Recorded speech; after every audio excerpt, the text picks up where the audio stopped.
Good morning. Today is a very special day. Today is National Superhero Day, so I am wearing my Superman t-shirt. I hope that you guys all put on a superhero t-shirt today. Some of my favorite superheroes are Wonder Woman. I love Wonder Woman, you all know that. And I love Captain America.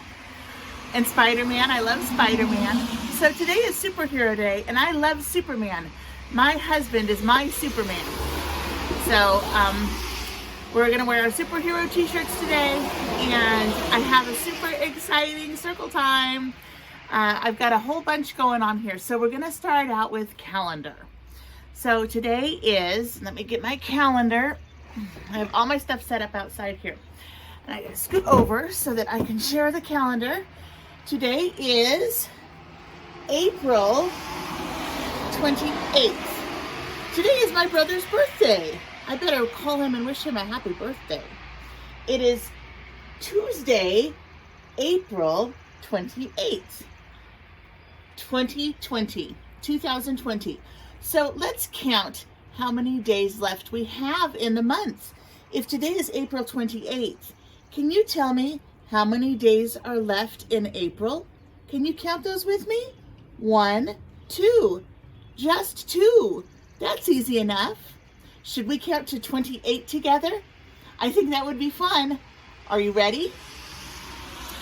Get your pointy finger out. We are going to count together, and I'm going to have to stretch to get all the way down there. So are you ready to go with those fingers? Good job. Let's start with number 1, 2, 3, 4, 5, 6, 7, 8, 9, 10, 11, 12, 13, 14, 15, 16, 17, 18, 19, 20, 21, 22, 23, 24, 25, 26, 27, and today is April 28, and we have 2 days left in the month of April. And after April, excuse me, after April, it's going to be May. And May is a beautiful month. It warms up. We can plant our gardens in May. It doesn't rain quite as much, we hope. And it's a beautiful month when everything grows and blooms before summertime. All right, so yesterday we did a color scavenger hunt, and that was super fun. I had some of my friends call me and show me what they got in their scavenger hunt, and I had some of my friends make videos and send them to me and tell me what they got in their scavenger hunt, and I love seeing that. So if any of you, cars are loud, if any of you have done a scavenger hunt and you haven't told me what you got yet, give me a call or send me a video and let me know what you got in your scavenger hunt yesterday. So today we are going to do something else with color, and I have a super fun story to read. So I think I will talk to you about your color assignment first, and then we'll read our story. So what I want you to do today is I want you to draw a picture, and I want you to just use one color. Now you think to yourself, how can a picture be good with just one color when there's so many things to color in a picture? Well, I've drawn some pictures for you, and I have used just one color, or I have used one shade of color. So let's talk about what the difference is. This is one color. And what color is that? That's green. Green like the leaves, green like the trees. One color of green. And this is one color. And what color is this? Yeah, it's red. So just one color of red. Now let's talk about shades of color. When you talk about shades of color, you're talking about lighter and darker color that is the same color but different, and we call them shades, because if you have blue and you add a little bit of black to it, it becomes really dark blue. And if you add a little bit of white to it, it becomes really light blue. So what I have is I have shades of blue, and let me show you. These are all blue colored pencils, but they are different shades of blue. Some are lighter, some are darker, some are even a little bit greenish. So these are all different shades of blue.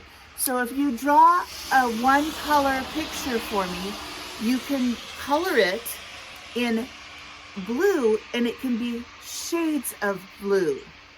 Now you can also make shades of color by pressing down harder and making it darker, or barely touching your paper and making it lighter.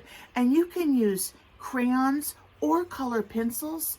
You can even use paint. If you add a little bit of black to your color, it'll make it dark. And if you add a little bit of white to your color and mix it up, it'll make it light. And so you could use paint to create shades of color. So I'm going to show you 3 pictures that I drew. So first I drew just a picture of a flower, and I just used one color pencil for it. So what I did was I drew my flower, and I drew shades of color. I drew the flower outline very dark, and I colored the flower in really light. And I wanted to show you this picture of the squares. And how many squares are here? We have 1, 2, 3, 4. I just used one color pencil to make all of these shades of red. I pressed really hard for this one. I barely touched the paper with this one. And I colored over this one a couple of times and this one a couple of times. And I made different shades of red. So you can see that even though it's just one color, you can see all the different details, all the different things that are in that picture. So let me show you another picture. I drew a picture of a house and a tree. Now I used all my shades of blue, and you can see all the different shades of blue in this picture. My house outline is one shade of blue, and I drew a square and a triangle, and I drew a rectangle for the door. So my house and my roof and my door are all shapes that we all know how to draw. So you can all draw a house. And I colored it in with a very light color of blue, and I outlined it with a bright color of blue. I think I used this one, which is really bright. And then I drew the tree, and the tree is blue. Trees aren't really blue, but that's okay because I was making a blue picture. So you can see my tree trunk is dark, and my tree leaves are all bright.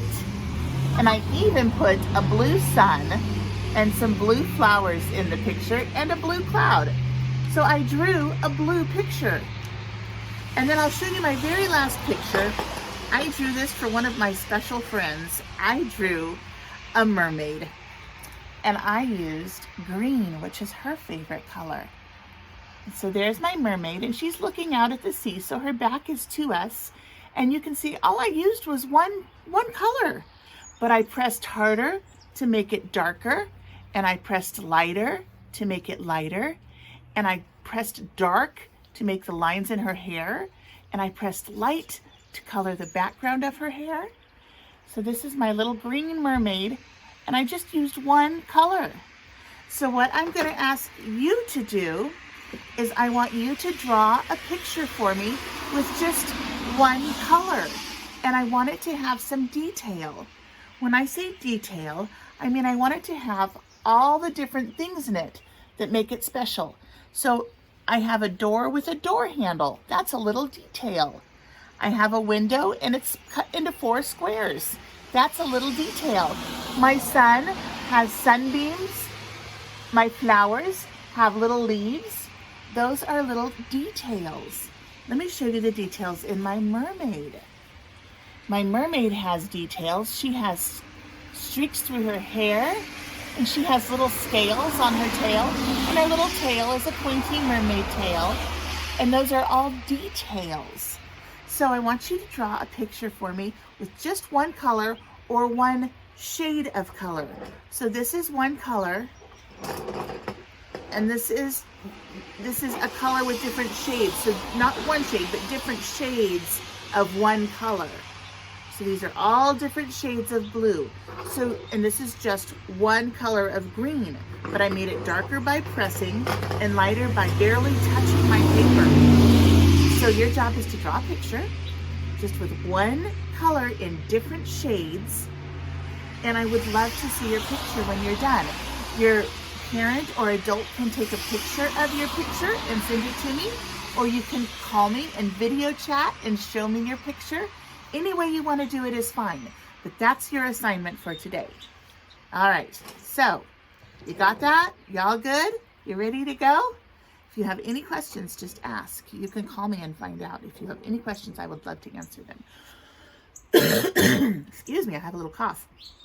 All right, so we are going to read a story today. I bought some brand new books last week from a friend of mine, and I'm super excited about them because they're stories that we haven't read before. What is one of our favorite stories? It's Monsters Mind Your Manners. And what do they have? What do the monsters cause? They cause pandemonium. Can you guys do it with me? Put your hands up. Pandemonium! Pandemonium! It's one of our favorite classroom words. Well, this book is called Pandamonia. And what do you think it might be about? It's Pandamonia. And it's a panda, but let's find out if it's similar to pandemonium, okay? So Pandamonia is written by Owen and Nixon. And it doesn't say who drew the pictures, who illustrated it. So I think that they must also have been the illustrators. And it has very interesting pictures. I think you're going to love it. So we will start at the beginning. And it gives us a definition of the word pandemonium. Now, definition means it gives us the meaning of the word. So the definition of the word pandemonium is a noisy uproar, a rumpus commotion, or bedlam, which is confusion. And then, let's see what we've got. We will start our story, Pandamonia. And here's the first page with the title on it. This was our cover. And the first page looks a lot like our cover.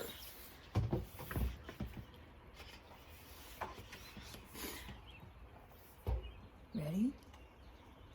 So you're here at the zoo on this glorious day. You're sure to have fun. It's a great place to play. Come in, look around, relax and explore. Inside you will find there are creatures galore. You'll have a magnificent time at the zoo. Just don't wake the panda, whatever you do.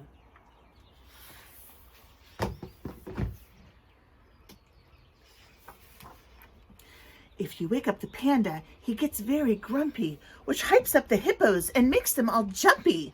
When the hippos get jumpy, they usually hop. And once they begin, they don't want to stop. Those hippos create such a hubbalaboo.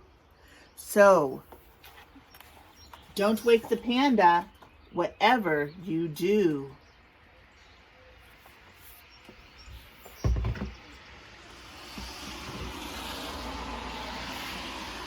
When the hippos start hopping, the termites get tickly. They make the echidna incredibly prickly. For though, as you probably know, they are itchy, cantankerous termites are awfully twitchy. They torment the toes of the elephants too. So where are the termites? There was a word in there. I didn't know what animal that was. So don't wake the panda, whatever you do.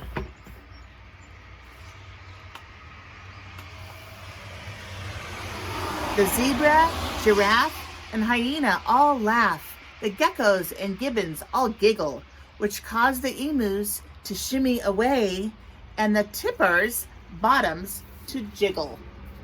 There's a lot of jungle animals in here that I don't know the names of. Look at all those animals. I see a zebra and a giraffe.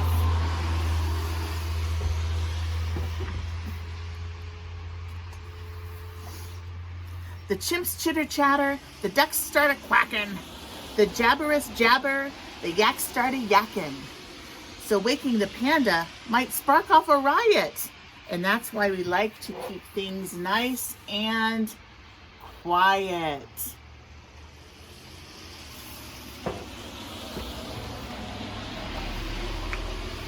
When the yaks start a-yakking, the frogs start a-humming.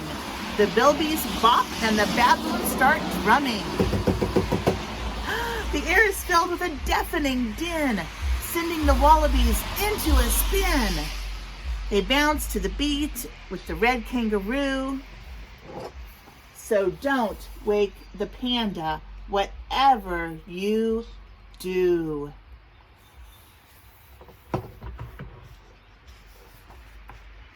The wallabies bounce, the bats start a-swinging, the scarlet macaws, hurrah, start a-singing.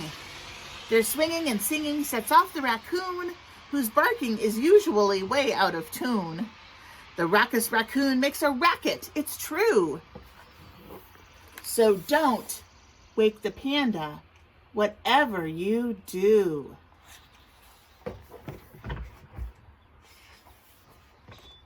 The snakes serenade and the peacocks parade and the devils start gnashing their jaws. And when the koala whips up more palaver, the penguins break into applause. The wombats wiggle, orangutans romp, the lemurs leap, and the rhinos, they stomp. The ground vibrates, and the treetops, they shake.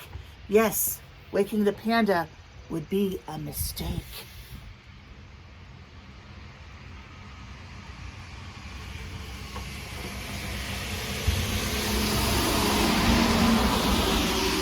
When the treetops, they shake, the sloth starts to shuffle, which ends up creating a mighty kerfluffle. For though sloths are slow, they appear rather lazy. If they're in the mood, they can go really crazy. The crocodiles, too, start snapping on cue. So don't wake the panda, whatever you do. No, don't.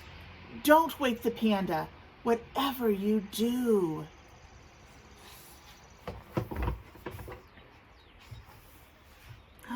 When crocodiles snap, the lions will roar. The bison and buffalo bellow for more.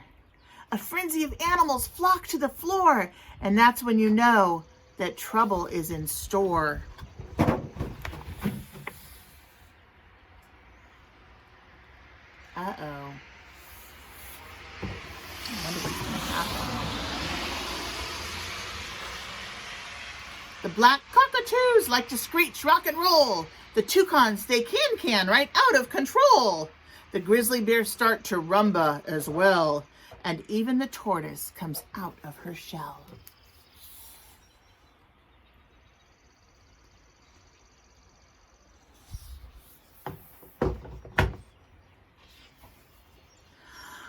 Flamingos and dingoes all do the fandango. The chinchillas cha-cha. The tamarins, they tango. Yes, waking the panda could cause a stampede. And here at the zoo, that's the last thing we need.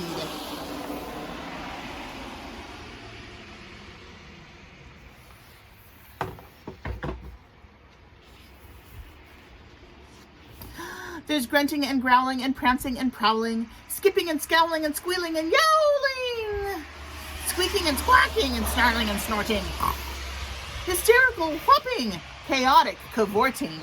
Look at those animals, they are having a party.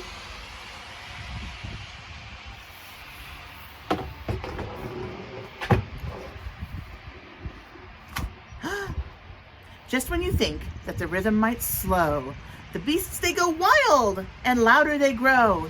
Into the night, the shenanigans flow as they dance in the light of the glowworm's glow. Singing, zoo-bop-a-loo-bop, wham-bam-boo. Can you say that with me? Zoo-bop-a-loo-bop, wham-bam-boo. They are having a party. Zoo bop a loo bop, wham bam boo. Uh-oh. So don't wake the panda. Please don't wake the panda. No, don't wake the panda.